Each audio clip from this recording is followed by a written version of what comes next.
प्रदेश कांग्रेस में गुटबाजी चरम पर है। पार्टी के नेता एक दूसरे पर निशाना साध रहे हैं। एक समय था जब देश में कांग्रेस की जड़ें इतनी मजबूत थी कि उसे हिला पाना किसी के लिए आसान नहीं था। कांग्रेस पार्टी की लोकप्रियता का अंदाजा इसी बात से लगाया जा सकता है कि 6 दशक से भी ज्यादा देश में कांग्रेस की सरकार रही। लेकिन एक कहावत बड़ी ही मशहूर है कि हर किसी का दिन ढलता है।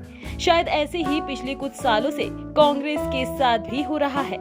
आप देखिए ना, झारखंड कांग्रेस के प्रदेश प्रभारी अविनाश पांडे ने संगठन के कामकाज, सरकार से समन्वय व मंत्रियों के परफॉर्मेंस को लेकर साफ कहा है कि संगठन में व्यक्तिगत एजेंडा नहीं चलेगा। यह भी कहा कि मंत्रियों को जनता के बीच पहुंचाना होगा और संगठन के काम में लगना होगा। कुछ मंत्रियों का प्रदर्शन संतोषजनक नहीं है। इसके साथ ही अविनाश पांडे ने यह भी कहा कि प्रदेश में हेमंत सोरेन ही उनके गठबंधन के नेता होंगे। दरअसल कांग्रेस के प्रदेश प्रभारी अविनाश पांडे ने कहा कि यह सही है कि राज्य में पार्टी के सभी मंत्रियों का काम संतोषजनक नहीं है, लेकिन उनको कहा गया है कि आने वाले समय में अच्छा काम करें। आगे अविनाश पांडे ने यह भी कहा कि मंत्रियों को कुछ टास्क भी दिए गए हैं। अगर कुछ कमी रही हो तो जिम्मेदारी भी बदली जा सकती है। मंत्रियों को जनता के बीच जाना होगा, संगठन के काम में लगना होगा।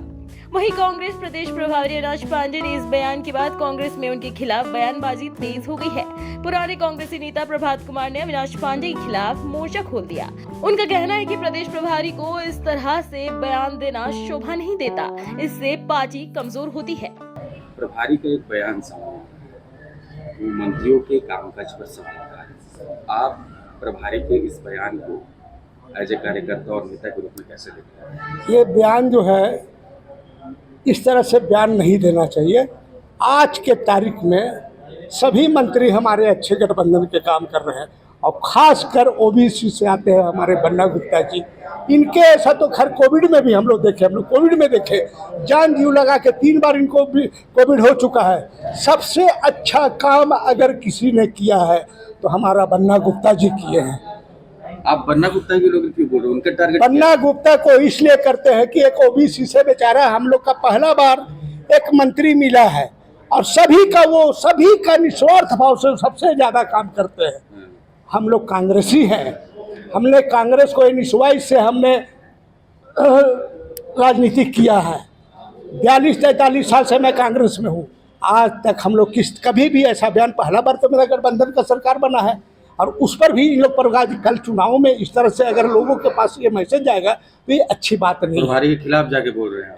नहीं बोलना चाहिए, इस तरह से बयान नहीं देना चाहिए। हम भी उनसे सीनियर, वो ठीक है हमसे पद में बड़े हैं, लेकिन उम्र में उनसे भी हम कम नहीं है। इस तरह से बयान नहीं, उनको इस तरह से बयान नहीं देना चाहिए। मैं बोलूँगा कि कांग्रेस को जिस तरह से राहुल गांधी जी आगे बढ़ा रहे हैं, सभी मिलकर नफरत छोड़ो भारत जोड़ो, सुनिए, कमजोर हो रही है। इससे तो कमजोर होगा ना, इससे तो पार्टी की छवि खराब होगी। लेकिन ये चीज़ नहीं, अभी बयान देने की अभी समय नहीं है। अभी सभी को लेके चलने का समय है। कल चुनाव होने वाली है और हम लोग चुनाव में सभी भाइयों लोग मिलजुल कर कांग्रेस को आगे बढ़ाएंगे। यही हमारा विचार यही है। परिचय दे दीजिए कैमरा। मैं प्रभात कुमार, मुझे तो कोई पद नहीं मिला, कांग्रेसी हूँ इसीलिए, लेकिन कांग्रेस में जिंदगी दे दिया हमने, हम लोग को कोई जगह नहीं मिला। फिलहाल पार्टी के अंदर हल्के लफ्जों में मंत्रियों के कामकाज को लेकर कई सारे बातें हो रही हैं। स्वास्थ्य मंत्री बन्ना गुप्ता को लेकर कई तरह के कयास लगाए जा रहे हैं। इन तमाम अटकलों पर प्रदेश कांग्रेस किस तरह से निपटती है, ये आने वाले समय में ही पता चल पाएगा। रांची से अभिनव की रिपोर्ट।